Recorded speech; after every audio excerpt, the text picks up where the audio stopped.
আমি যদি এই দুইটার মধ্যে তুলনা করতে চাই তাহলে আমি অবশ্যই এটার পক্ষে থাকবো। এটার দাম মাত্র 25 টাকা। এটা মেরিলার বাংলাদেশের কোম্পানি, স্কয়ার কোম্পানির। আর এটা হচ্ছে ডট এন্ড কির একটা লিপ বাম। এটার দাম হচ্ছে 475 টাকা বা 485 টাকা নিছিল এটার দাম।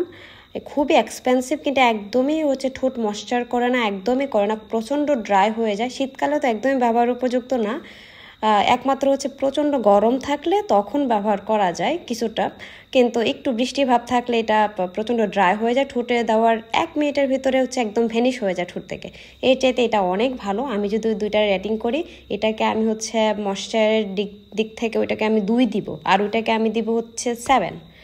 আর যদি টিন্ট কেউ পছন্দ করেন সেক্ষেত্রে হচ্ছে টিন্টের জন্য এটা ব্যবহার করতে পারেন। তারপর অবশ্যই একটা ময়েশ্চার দেয় ওরকম একটা লিপ বাম ব্যবহার করতে পারে, মানে ব্যবহার করতে হবে আর কি। আমিও এটা একটু এটার মধ্যে মিক্সড করে এখন ব্যবহার করি।